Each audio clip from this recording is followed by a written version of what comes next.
I asked if the pirates had left any guns left behind that he could have scavenged. His answer was that apparently the second crew was instructed to round up all the guns and take them with, so the second crew didn't come with any weapons at all because they didn't expect anyone to be there. They ended up using the guns against their own crew and the second boarding against each other trying to exit, and the guns were lost at sea. That made sense to me because I imagined firearms and ammo were becoming more and more of a premium.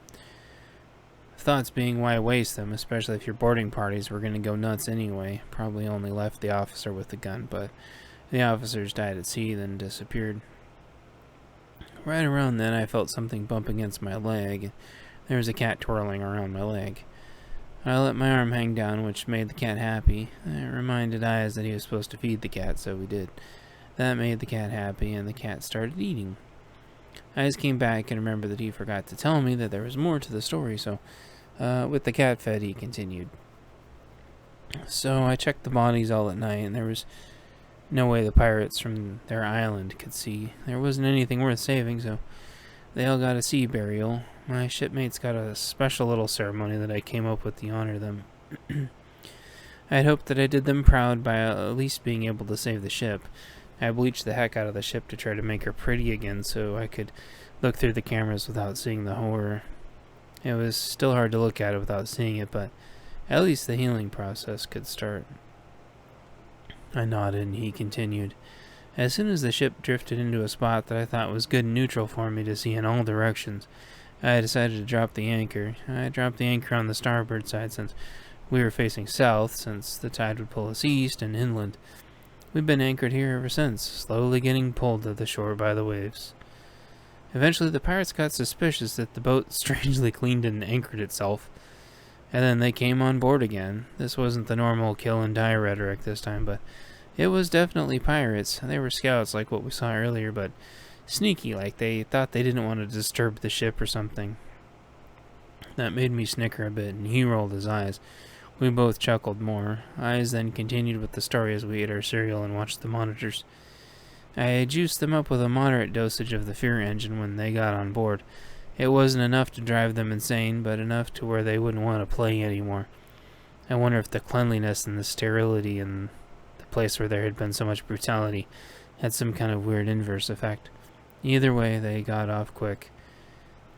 It's better if I can get it focused on them, like in a hallway or a room, but when they're on the outside of the ship, I can get them with just enough to shoo them away once the suggestion is latched on. This third group must have been reconning because someone from their side noticed you board and do your sweeps without immediately running away. Of course, I saw you approach from the other direction, and you didn't announce with the kill and die nonsense. At first I thought you would just be locked outside, and so I wasn't worried.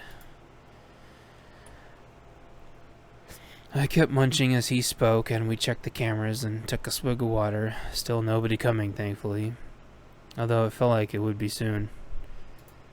You kept checking around. I didn't think much of it. I figured it would be dark and you'd give up and go back to shore. There were bad guys on shore too, and I really can't trust anyone. I had no way to calm you for any kind of friendly check. I'm sorry. No problem, I said back. Go ahead and finish. I'm interested in hearing the rest of your side. He continued, so I tried zapping you with low dosages when you landed anyway, but it wasn't doing anything, so I gave up. Then I lost sight of you around the back of the second floor, and then I remembered that I had left the third floor open. I had no idea there was a way up to the third floor, but I had a weird feeling. I have cameras on the pool, but I couldn't see you really at all. I ran up to the third floor in an attempt to lock the captain's conference room just in time to run into you. I left it open as a convenience to get to and from the garden up on the roof, since it's pretty secure up there. The outer doors have to be manually locked without the main power, so it's easier to keep them unlocked. I have this paranoia about locking myself out, you see. Even when you have a key, when you're the only one, you worry about what happens if you get locked out. How would you get back in without destroying everything? So you leave certain doors unlocked so you never have to worry about locking yourself out if you know they're secure.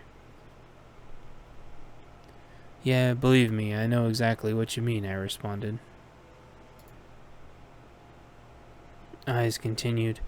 So I wasn't sure if I'd be able to make it to the door in time to beat you, but I knew I could make it to my hideout before you, so that's what I did.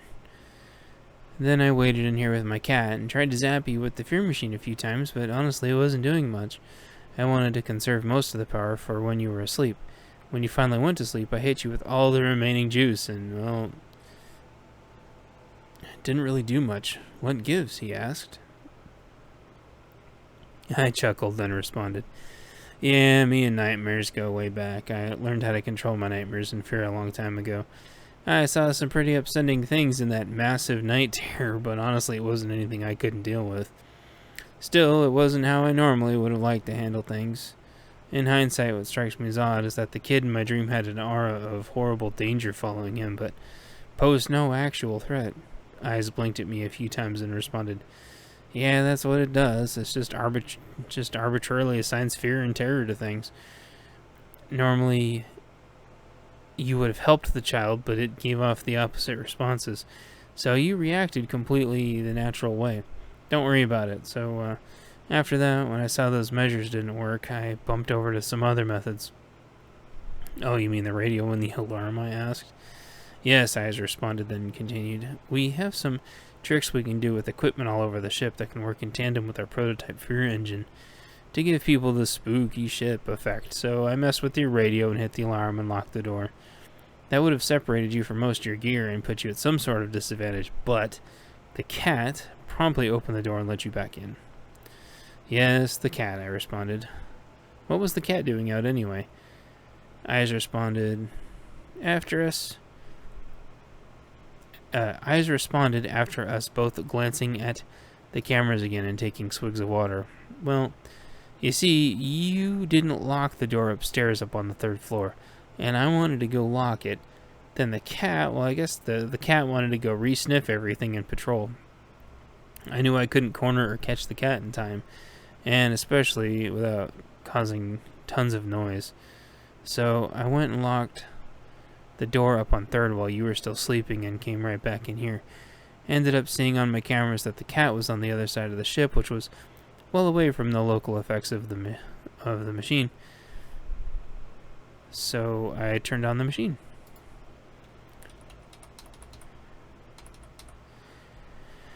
It was pretty much full power. All the power the machine had left, local to just the room you were in, and, well, you know the rest. The cat had finished eating and came back and did a twirl around my leg and then a twirl around Eyes. It was an apology. As much of an apology as you could get from a cat. That's sort of an I'm sorry, but I did actually because I know better than you. Eyes resigned to the cat's judgment and rustled the cat's fur on his head, and the cat started purring.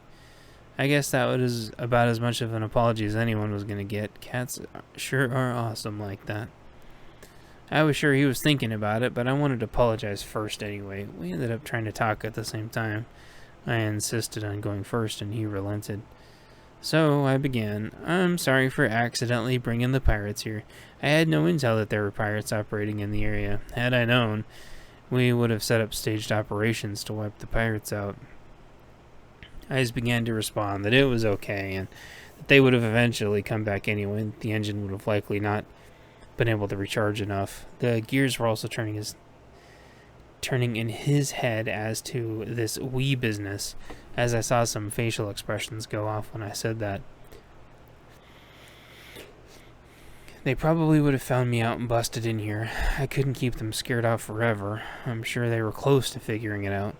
Also, this prototype fear engine doesn't have optimized energy efficiency, so there was diminishing returns with how the pirates were attacking a little too frequently. I thought to myself, he can't start the ship up and leave because they would just get him again, so he's stuck. Would he even want to leave? There's still so much to talk about. I wonder if he's even ready to move on.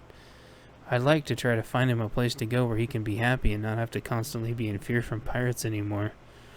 I knew he wouldn't abandon the ship. I knew that those pirates would be coming back, and it was because of me. He would have lasted at least a little longer if I hadn't shown up and basically led the pirates to believe it was okay to come here. Kill, kill, kill, kill, kill suddenly came over both of our comms at the same time, and then a die, die, die, die.